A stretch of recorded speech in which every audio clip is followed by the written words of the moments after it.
Hi, everyone. Welcome back to another episode of Yap Sessions with Ann. If you're new here, my name is Ann, and this podcast is exactly what it sounds like: real conversations, real experiences, just a lot of yapping about life in my 20s.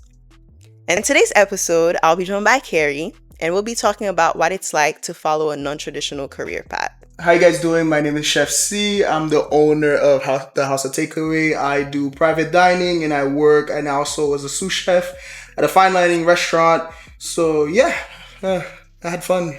So tell us a little bit more about your journey becoming a chef and your passion for cooking. Was that always what you wanted to do?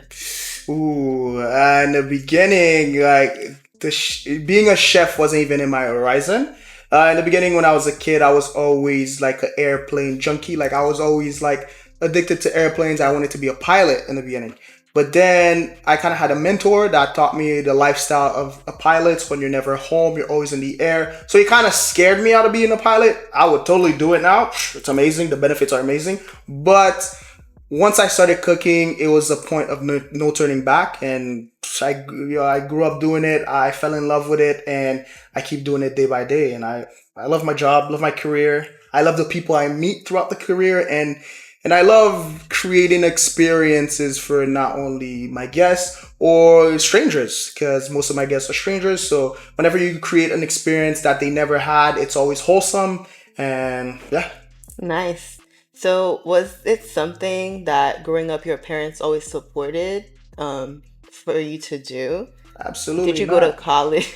Absolutely not. My parents looked at me crazy when I said I wanted to be a chef. Their eyeballs basically popped out when I said, "Mom and Dad, I wanted to be a chef." They were like, "Yo, you must be smoking on something."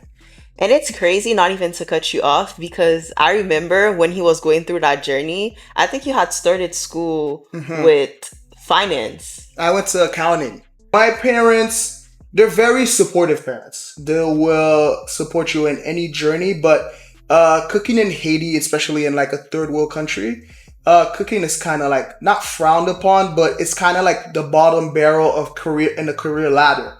So let's say my parents, my dad owns a business and my mom's a banker, so they kind of have high ticket jobs. So whenever they're trying to select, not really sign, whenever you're trying to select a career path for yourself, they want you to be successful, and they have all the tools for you to be successful, either putting you in the best schools or even like they will support you financially in any way matter. But in Haiti, since culinary school or like just working in restaurants, it's more of the bottom of the litter. So it kind of rubbed them the wrong way in the beginning because they didn't really understand my vision and where I could succeed with it. But once I kind of did my first pop-ups and my first events, they were totally on board and they saw my vision. They're like, okay, like he's definitely gonna be successful. And I totally see his vision, and I totally understand what he's going for, what's his drive.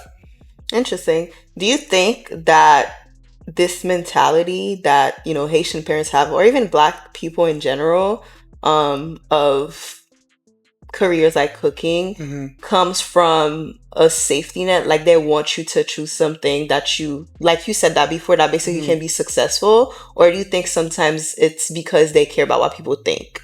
To be honest, it's more of a generational thing because it all started with it all dated with their parents, their grandparents, their grandparents.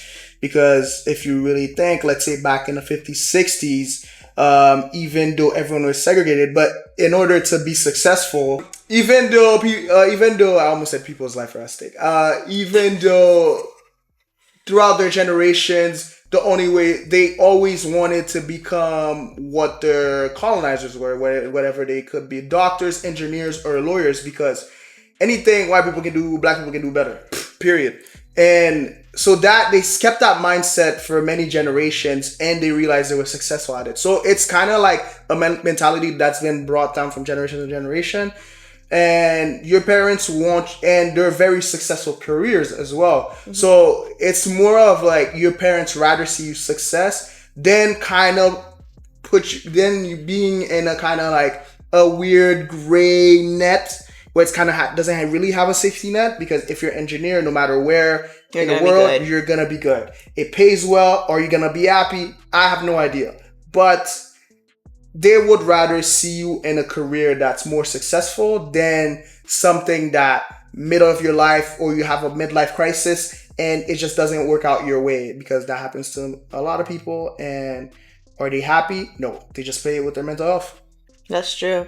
And I think even going back to success, I think it's a little bit even more than that. It's just going back to safety, because you can be a successful chef. I feel like you are a successful chef. That's Type why shit. that's why that's why you're here. Clock That it. clock it. But I really think it's about having a plan. I think because you Hmm. came to them and you already knew what you wanted, and you laid out the plan, and then you Hmm. went to follow, what you wanted to do, and it worked out, then it was okay. So with that being said, why would you advise, or how would you advise people who want to follow a passion and sell it to their parents, especially when they are under the financial umbrella of Hmm. people supporting them? Hmm. I would say, well, I would kind of give you my history, or kind of my story on how I went about. Hmm. So basically, it all started while I was in school. I used to take classes. I used to go to U Ottawa, and I used to take accounting classes. And as I was in school, I'm listening to all the general information, especially in year one in university. It's all like general information, general math, general rubbish that you won't even like use for the rest of your life. Maybe the math portion, but I was sitting in class and I was looking, and back then it was COVID, so everyone was using their laptops and you had to put your camera on. And I was looking at myself and that little tiny camera up top. And I'm like, am I really gonna do this for the rest of my life? Am I dead ass right now? But then I realized, once I started not giving a shit first class, when I started missing finals and it didn't even affect me, missing midterms, and it didn't even like, I didn't feel any way about it. And this is where I asked myself, I'm like, okay, not only am I paying a lot of money to attend this school, but this is not what I want to do. Like, so then I remember I called my cousin, my oldest cousin, LV, shout out to LV, shout out to Bouja Ensemble, shout out to Shemina Cut, shout out to all the dancers. I Wait, called what is LV. that?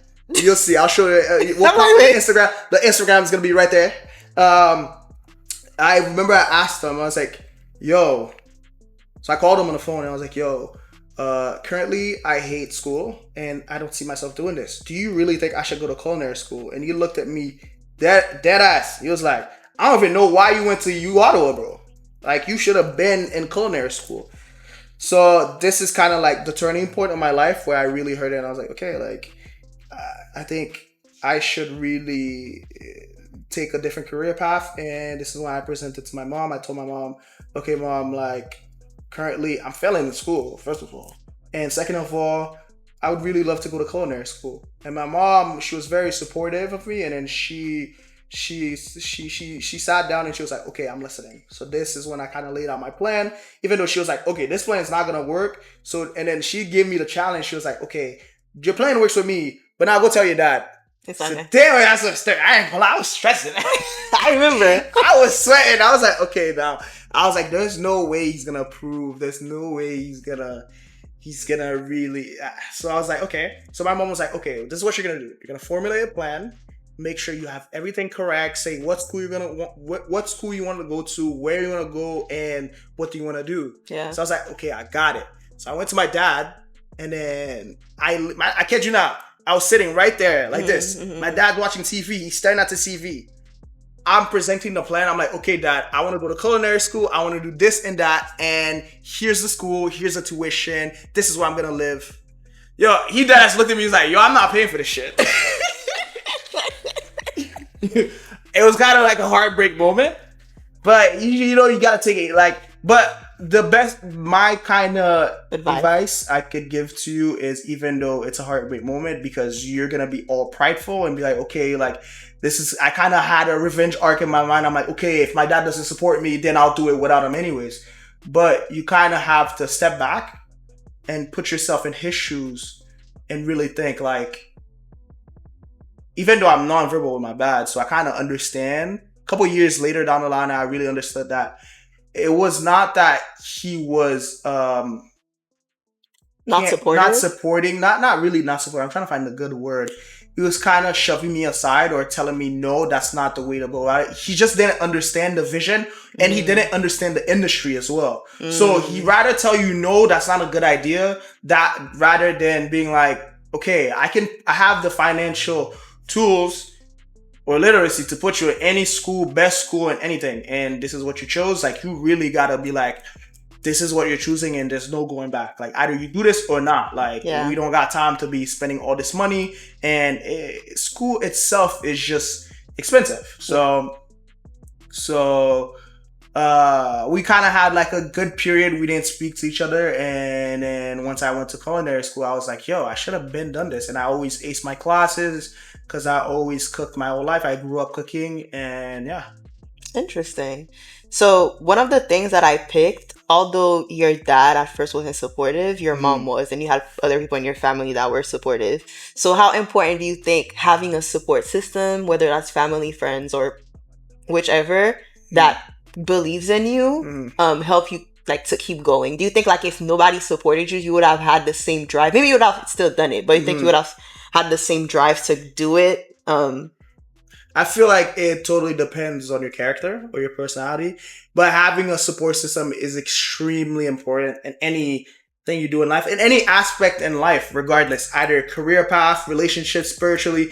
If you do not have a good community around you that wants you to strive or push you to the next level, it's not hard to. It's just harder to succeed, or it's harder, or every in the beginning it's gonna be very hard to solo out everything because there's certain errands that say you need a van to pick up certain loads, or and your friend has a van but now you don't fuck with your friend and you can't even use his car, you know what I mean? Like, there's little like tiny little hiccups along the way. Having a support system will really help you leap from that hiccup, whether it's financially, errands, even your friends. Like, let's say you're doing, like, for example, if you're doing clothes, your friends are coming to support your clothing pop-ups. And Mhm. then, or even like just a simple Instagram repost, Yeah. like, it works Or a long this. way. This Yeah, tight, yeah, that's it. yeah. Just kind of just like a good environment, a positive environment to reinforce your dreams. It really works a long way. But if you're in the state where you have to do it solo, or you really don't have a support system, I would say always keep your head up, and even though your hiccups are gonna be twice as hard or even quadruple as hard as the other people, try to always be positive no matter the outcome or the circumstances, Mhm. because you're gonna be rejected a lot, or your plans are, if you're perfectionist like me, like, some of your ideas or plan in motion will not go 100% of the way, or the way you want it or envision it. I know, like, some people will resonate with what I say right now. um it's just like, you really just have to let God do it the way he wants to do it, man. Yeah. That's the best way I can put it. Or even honestly, like I think finding mentorship, because Mm-hmm. sometimes you won't have a support system, and playing devil's advocate, maybe your plan doesn't make sense, and maybe for your plan to make sense you need some type of mentorship, and sometimes that won't be people that you are close to, because like you said, they don't have a specialty or they don't Mm-hmm. know the field that you're going into. But sometimes it's okay to step out, and whether it's an investment or people who do it for free, to teach you about the field you want to go into, Mm-hmm. and to give you like a better plan, a better Mm-hmm. direction. Then you can go back. Now it's different if you have a good plan per se and Mm-hmm. people don't support you for whatever reason. Maybe that means that you need to change your circle. Yeah. That's my It's personal gonna opinion. be hard to even change your circle, because, I mean, if you grew up around your circle, it's kind of hard to just change it. But if you're surrounded by people that kind of don't believe in you, or kind of always, let's say, like, for example, you say you have an idea and they're like, man, you ain't ever gonna do that. Mm-hmm. Do not listen to them.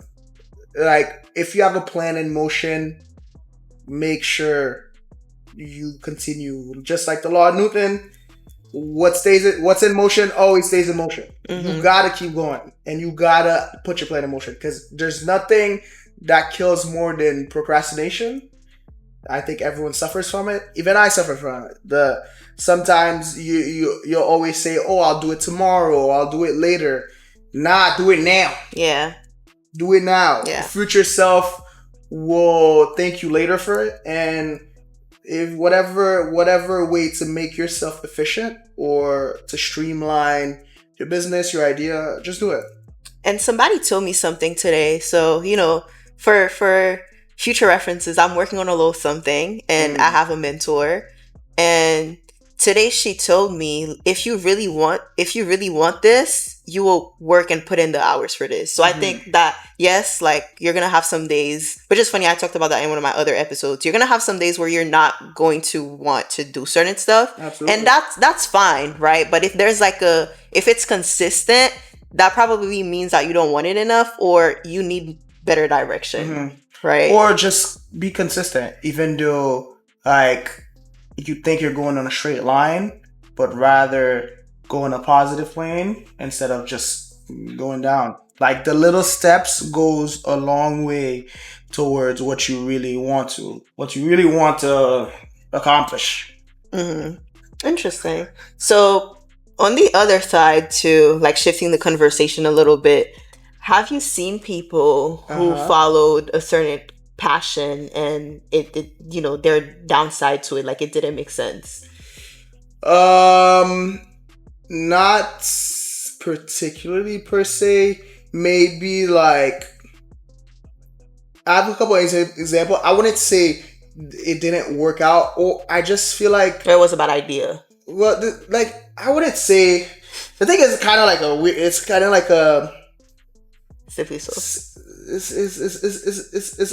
It's a question that's like, what? I don't think it's a bad idea. It's just like, it just needs some fine tuning. For example, I had a friend that wanted to do a clothing brand, but he collabed it with one of his close friends, but they had a big disagreement at the end. And it was over something, the stupidest thing ever, too, which kind of, like, been avoided in a conversation, or even just getting together and figuring it out. So basically, one of the partners just bought the other guy out and kicked him out of the brand. But it's more of like, one, what's your goal? What's your idea? What's your business? Where do you want to go with it? And two, so if you're doing a business and you have a partner, please make sure you find a suitable partner or a right partner. That way you both have the same idea. Even though one of the partners is going to have a different idea, and it's always going to be like a idea ladder where one's going to be above the other. But instead of leaving the person behind, helping him get to the same level as you. That way you guys are in a similar mindset. So if you have a partner that's really not in tune with whatever you're going for or whatever you're doing, or people that flop, or people that, like, I feel like you should either take your plan and move it forward your own way, or just switch the partner, kick them out. And I have another perspective too, but more so when you start, like, a career path, not more so like starting a business. I love using this example, but choosing dance as a career path, right? I think everything that you do has to make sense. I'm gonna be honest with you guys. Growing up, I wanted to be a dancer, right? But hey, don't say you wanted to be a dancer. Be specific. What type of dancer you trying to Hey, be? what do you mean? Oh, because you mean... Hey, what you trying to say, twin? I mean, like, an actual dance, like a ballerina, not like a... ballerina. Oh my God, now you're making this just... Chat, you heard? Ballet. I wanted to do ballet, not a nightlife ballerina. I know where you're going with this. What is he talking about? But it has to make sense, and because I feel like, my opinion is, in the Black community, not everybody is fortunate financially, right? So, biased view, again, my opinion, does it make sense for you to go to non-name school that does not specify in dance, and you paying $80,000 a year for tuition, and you graduate and you make less than $40,000 a year. That's, like, Yeah. like if I want to go to school for dance, I'm gonna aim for Juilliard. Juilliard's probably, there are probably other Mm-hmm. good schools, but I think with certain careers, right, certain passion that you have, sometimes it gotta make sense. Yeah. Same thing with law school too. Like Mm-hmm. again, very biased. If I'm gonna go to law school, which is already expensive, Didn't you start with law school?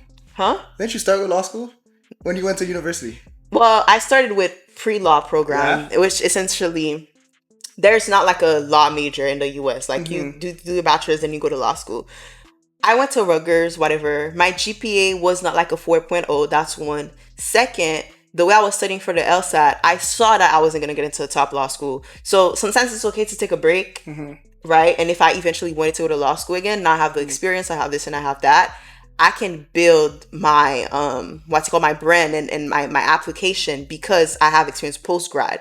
So now if I want to go to a top law school and I work for it, there's a possibility more than when I was undergrad because I'm not gonna pay over the amount of money for law school, and then when I graduate I make the amount of money that I make right now. Absolutely. So that's my thing too, when you're following your passion, right? My opinion Mm-hmm. is it has to make sense, but that also goes back to safety and planning and Yeah. making sure that what you do makes sense. To add to your to add to it, I would always say whichever field or industry that you're trying to get into, same thing you said, having a mentor, or even just do your research, do your due diligence. Like, look at not only what's the success rate in the industry, even though now there's no rules to the book because you can do that industry, put that thing on TikTok, and all You're of a good. sudden you're good. But let's say like a dancer or even a cook, if I'm in light cook my whole life, I'm not guaranteed for the success that I want, or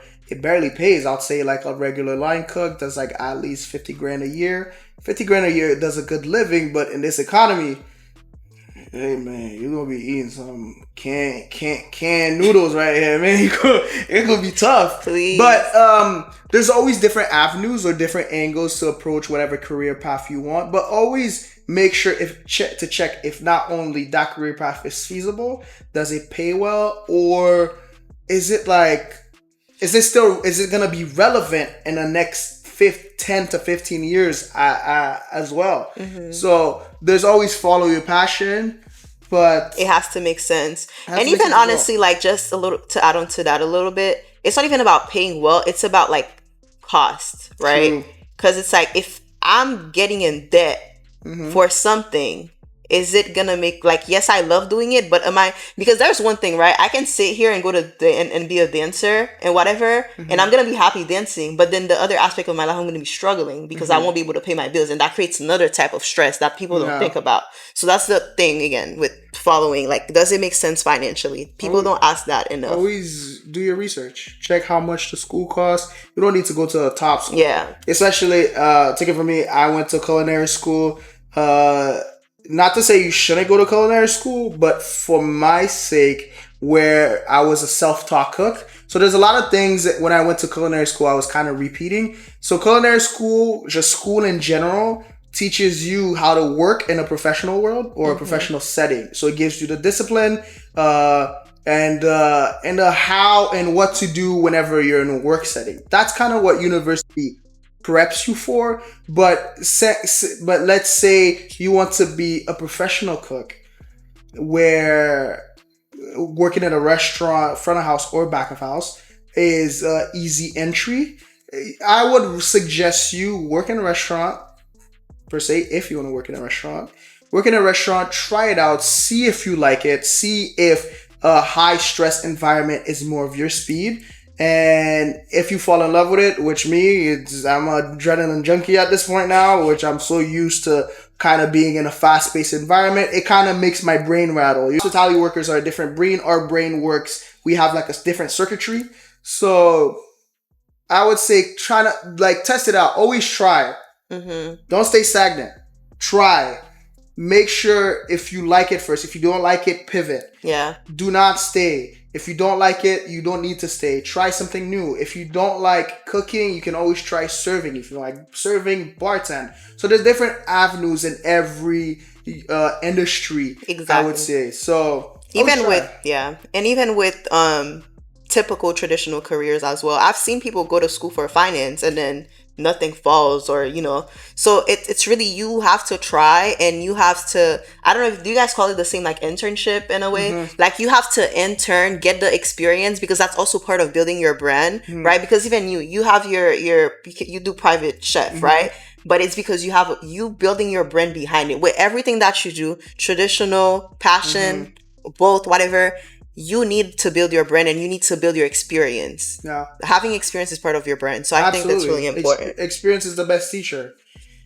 And so with your journey with becoming a chef, are there things that people do not see about becoming a chef? Oh, don't get me started with this one. I can get passionate with this conversation right there. Go ahead, go ahead. All right. Being a chef is extremely hard. What I mean by that is, if you look around this apartment, that's just a little example. Any family picture that's in an apartment, I'm not in one of them. Maybe it's a graduation or like the most important stuff. Let's say if there's a Christmas party, Valentine's Day party, Mother's Day, I'm never there because I'm the one creating the experience for the people on the outside. So being a chef kind of robs you of spending time with your family, your loved ones, and just your relationships. So it kind of does that kind of duality of balance where it's like everyone wants to go to restaurants, but you don't get a chance to go to restaurants. So at the same time, that's why we always party hard and enjoy, and that's why we're always like hospitable to everyone, because we wish to be in your shoes. So that's why we at utmost want to create that experience, make it memorable, make it fun and unforgettable. And that's what we strive for. Interesting.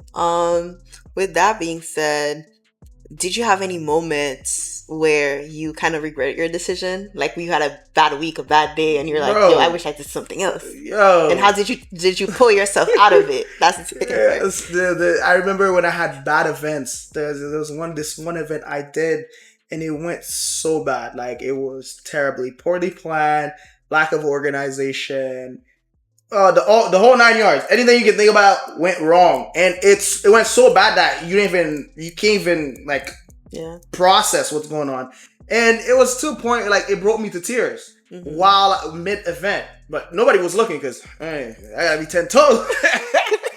But even though I was brought to tears and I yelled, like I screamed fuck out loud, like, but I had to put myself back together because I'm mid event. Yeah. If I stop, it's gonna get worse. It's already worse. So I could have been flying planes, like I said earlier. They had the Maybe you should go learn to be a pilot. This is the third time you're mentioning that. Hey man, I got a fly plane. My mama could have been here, fly, give it all the benefits. Hotel, free hotels and everything. But it's always good to think about Your why initially? you're doing this, who are you doing it for, and why you started. So always have that in the back of your mind whenever everything is going wrong, because definitely things are gonna go wrong. And always think, okay, if it goes bad, that's a lesson, and it's a lesson learned. Make sure you don't repeat that same lesson. And like I said, experience is the best teacher. If you do not fail, you will never understand what to do in that specific situation, or it will never help you to move forward because you do not want to relive that moment. Yeah. Where it was uncomfortable, or you were super anxious, or just like a relationship. Yeah. When you get heartbroken, it scars you. So it's the same thing with your career. What'd you say? Hey, watch you. Let me not say that. Yeah. But it really hurts. It really hurts. And if you really have to be strong-minded, that way, there's a lot of people, when that happens, they give up or they don't want to relive. It kind of stops them, or like, you're like, okay, even though you have that like slight little bit of fear, like, oh my God, like, your next event, it's like, oh my God, what if it goes bad? What if it, no. I want you to kind of take notes in every aspect that went wrong and find a solution. That way, your next event, you make sure that doesn't happen again and everything goes smoothly. If you got to pay more, do it. If you got to work harder, do it. If you got to do it 3 days, 4 days, a month in advance, make sure you stay on top of yourself and keep yourself accountable, because if not, it will go wrong. So it will go wrong. basically, being organized, nice. Well, that's the whole culinary shebang, or even the hospitality business itself. It's built around organization.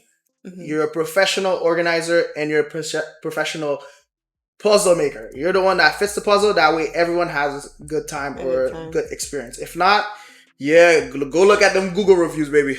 Yo, actually, that's insane. With this now, what would you say that what is success to you now, and what are you looking forward to with? I know, with that's a loaded a loaded question. You see the logo, baby?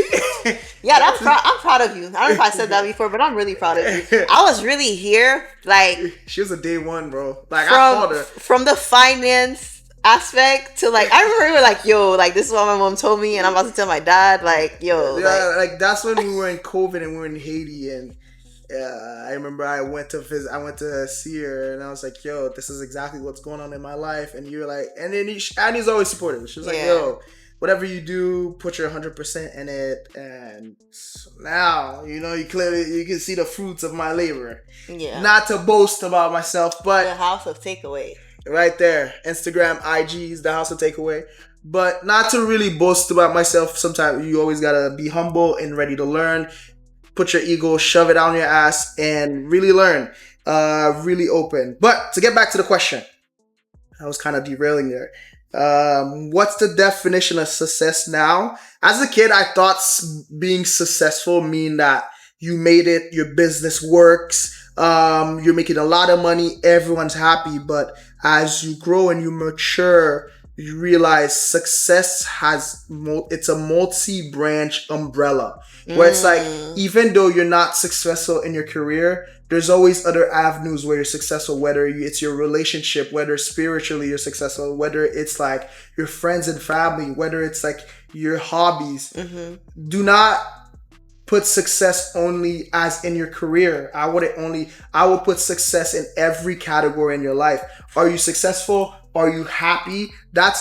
Are you happy? Are you content with where have you been in life? Are you in a relationship and it's going well? Are you getting married? These are other aspects of success that people kind of confuse and they shovel under it. They put success as, oh, he made a lot of money. Oh, his business is working. Oh, he's a millionaire. That's success. I find that very debunk. I would debunk the whole thing. I would put success as long as you're doing it well in life, meaning you're even happy. Being like healthy, honestly, just like being healthy, having hobby, your sports, that's success. Because I be seeing them 30-year-olds, they be limping. Like, you 30, you young still. Your leg don't work.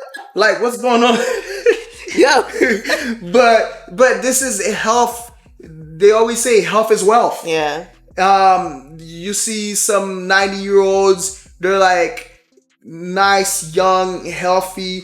That's the definition of success. Whenever you go to your family's dinner, I'd say a wedding, and you reunite with your whole family. Everyone's alive, everyone's well. That's success. Your grandma gets to see your grandkids, and your mom gets to see your grandkids, and you have something coded for the future. You're leaving something for the future for your kids, your grandkids, your grandkids. That way your lineage is happy. That's success as well. You have a girlfriend, and you had a girl. She turned into your girlfriend. You guys got married. That's success. That's success. You're new to church. Me, I'm a personally, I don't go to church a lot, but let's say you go to church, you found your way to God. That's another form of success. That's success. So don't put success only on one thing. I think success. Yeah. Everything. I really like that, and I agree, because I feel like for me growing up as well, I think, it's a young people mindset. You always think about success, about money, about your career. No, facts. Facts. You think about money. You think about all these different, avenues on like to show off about, but sometimes success is like little things, being able to have community, be with your friends, being healthy, just taking the next step to become a better person, which is another big thing for me. Who you are, your character matters more than all of these achievements that you think that you have. So even with that, like, I guess I'm gonna reframe the question. What do you see for your business, for the next years? Like, what's your ideal dream for, your career? Oh, I love that question. You always never tell your enemies your next move, right? But I'm gonna tell you guys anyway. I'm gonna tell you guys anyways. You don't have to tell us all of it. You can do like a general. I mean, if you want to, if you're comfortable with that. Man, they gonna see. I'm gonna tell you, and this is gonna happen. Yeah. I truly want to turn my business into a whole hospitality industry, a hospitality business, instead of just focusing on just catering. It would turn into like a mobile. First of all, I cater, so it would turn into catering, bartending, wedding services, turning it to a whole umbrella company. Even turn into a ghost kitchen, having different branches all around the world, especially in Haiti. Though I ain't gonna lie, Haiti, I'm eyeing on you. You gotta wait for Haiti to be better. That's a long shot. I don't know how y'all still. We're gonna make Haiti better. Our parents failed us. I told you every time. Our parents' generation failed.